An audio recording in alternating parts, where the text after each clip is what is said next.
당신은 지금 누군가와 헤어지고 싶은데 헤어지지 못하고 있나요? 아니면 반대로 이 사람과 평생 함께하고 싶은데 확신이 서지 않나요? 오늘 제가 드릴 하나의 질문이 그 답을 명확하게 해드릴 겁니다. 이 영상이 끝날 때쯤이면 여러분은 지금 옆에 있는 사람이 정말 평생 함께할 사람인지 아니면 지금 놓아야 할 사람인지 알게 될 것입니다. 그리고 그 판단 기준은 놀랍게도 외모도 성격도 돈도 아닙니다. 바로 그 사람이 당신의 결핍을 어떻게 대하는지입니다. 이 영상을 끝까지 보시면 여러분은 세 가지를 얻게 됩니다. 첫째, 왜 어떤 관계는 힘든데도 끝내지 못하는지 그 심리적 메커니즘을 이해하게 됩니다. 둘째, 평생 함께할 사람과 지금 놓아야 할 사람을 구분하는 명확한 기준을 갖게 됩니다. 셋째, 지금 당신의 관계가 건강한지 아닌지를 스스로 진단할 수 있는 실전 질문 세 가지를 얻게 됩니다. 자, 그럼 시작 전에 구독과 좋아요로 여러분의 품격을 빛내주세요.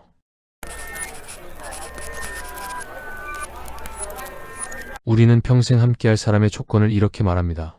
다정한 사람, 잘생긴 사람, 경제력 있는 사람. 뭐 이런 조건들 말이죠. 처음 만날 때는 이 기준들이 전부인 것처럼 느껴집니다. 설렘과 호감이 사랑인 줄 착각하죠. 하지만 시간이 지나면서 이상한 일이 벌어집니다. 조건은 그대로인데 관계는 점점 힘들어집니다. 왜 그럴까요? 답은 간단합니다. 사랑이 오래 갈수록 서로의 결핍이 반드시 드러나기 때문입니다.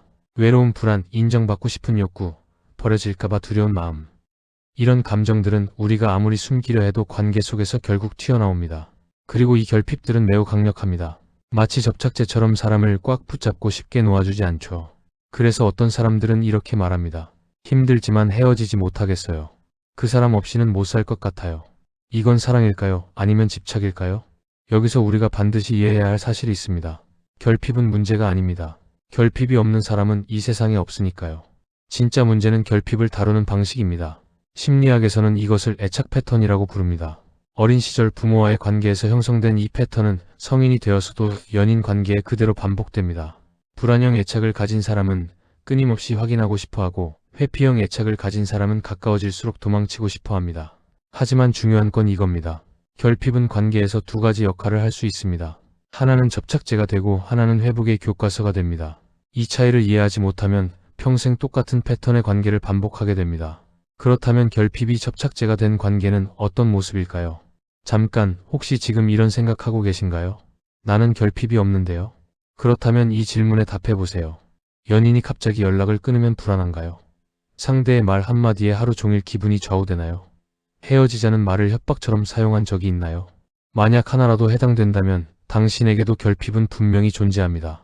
자, 그럼 계속 이야기를 진행해 보겠습니다. 결핍이 접착제가 된 관계는 초반에 굉장히 강렬합니다. 왜냐하면 사랑이 아니라 필요로 연결되기 때문입니다. 이런 관계에서는 특정한 패턴이 반복됩니다. 불안이 사랑으로 착각됩니다. 연락이 늦으면 마음이 무너지고 상대의 반응 하나하나에 감정이 흔들립니다. 이건 사랑이 아니라 불안입니다. 하지만 우리는 이 두근거림을 사랑이라고 착각하죠. 상대가 내 감정 조절 장치가 됩니다. 내 기분이 온전히 상대의 태도에 달려 있습니다.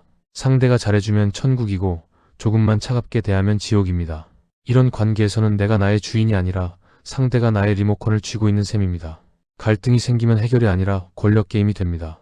누가 더 잘못했는지, 누가 먼저 사과해야 하는지가 중요해집니다. 문제를 함께 풀어야 할 동료가 아니라 이겨야 할 상대로 변합니다. 그리고 가장 위험한 특징이 하나 더 있습니다. 변화 요구가 배려가 아니라 통제로 변질됩니다. 내가 바뀌면 내가 괜찮아질 텐데라는 말 속에는 이런 메시지가 숨어 있습니다. 내 불안은 내 탓이야. 그러니까 내가 바뀌어야 해.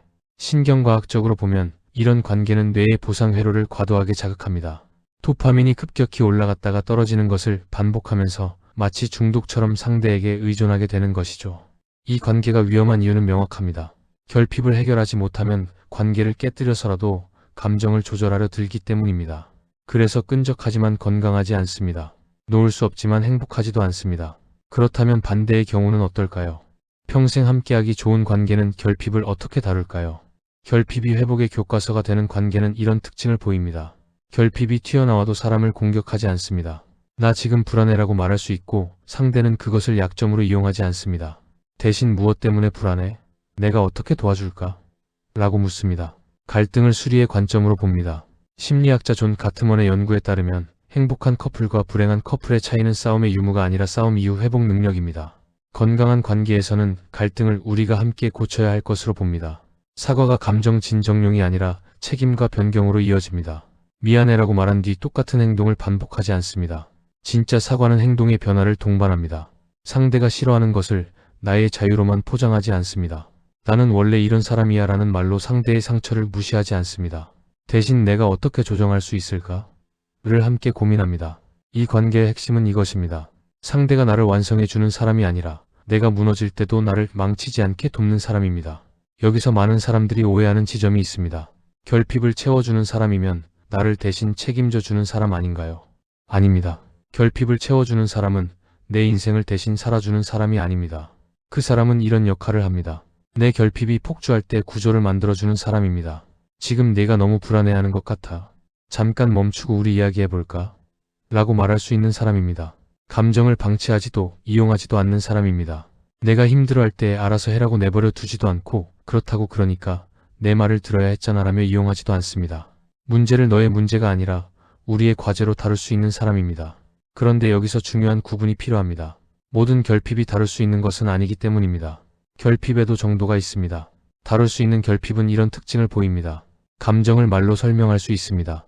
나 지금 화났어가 아니라 내가 약속을 지키지 않아서 내가 중요하지 않다고 느껴져서 속상해라고 구체적으로 말할 수 있습니다. 상대를 벌주지 않습니다. 침묵으로 협박하거나 연락을 차단하거나 비아냥거리지 않습니다. 갈등 후 회복 행동이 있습니다.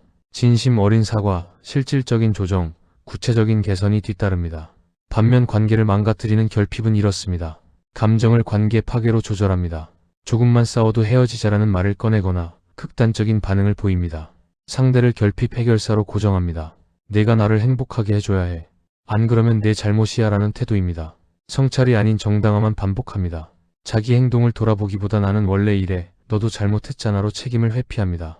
이 경계를 무시하면 사랑이니까 이해해야지라는 말이 자기 소모로 변합니다. 그렇다면 어떻게 판단할 수 있을까요? 현실적으로 판별 가능한 핵심 질문 3가지를 드리겠습니다. 이 질문에 답이 보이면 그 관계의 미래가 거의 결정됩니다. 질문 1.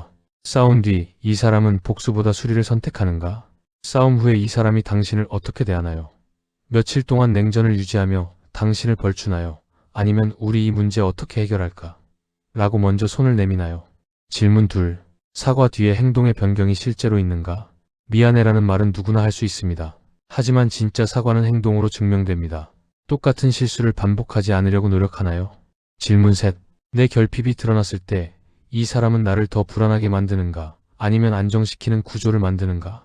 당신이 불안해하거나 약한 모습을 보일 때 이 사람은 어떻게 반응하나요? 왜 또 그래? 넌 항상 그렇게 예민해라고 비난하나요? 아니면 괜찮아. 우리 천천히 이야기해보자라고 안정감을 주나요? 이 3가지 질문에 대한 답이 당신의 관계가 평생 갈 관계인지 지금 놓아야 할 관계인지를 알려줄 것입니다. 평생 함께할 사람은 완벽한 사람이 아닙니다. 그 사람도 결핍이 있고 실수를 하고 때로는 당신을 실망시킵니다. 하지만 그 사람은 이런 사람입니다. 내 약점이 나왔을 때 그걸 무기로 쓰지 않는 사람. 갈등을 통해 관계를 망치지 않고 업그레이드할 줄 아는 사람. 나도 상대도 조금씩 더 건강해지게 만드는 사람. 마지막으로 이 한 문장으로 정리하겠습니다. 사랑은 결핍을 없애주는 게 아니라 결핍이 관계를 망치지 않게 함께 다루는 능력입니다. 이 능력이 있는 관계만이 시간이 지나도 편안해지고 서로를 자기답게 만듭니다. 철학자 알랭 드 보통은 이렇게 말했습니다. 사랑이란 두 사람이 서로의 미숙함을 용서하는 능력이다. 완벽함이 아니라 함께 성장하는 것. 그것이 진짜 사랑입니다. 이 영상이 도움이 되셨다면 여러분이 사랑하는 사람에게 이 영상을 공유해주세요.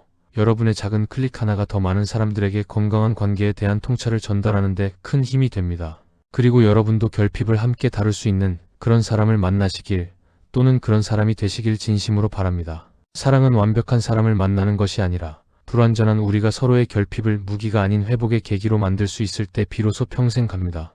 그럼 다음 영상에서 또 만나요.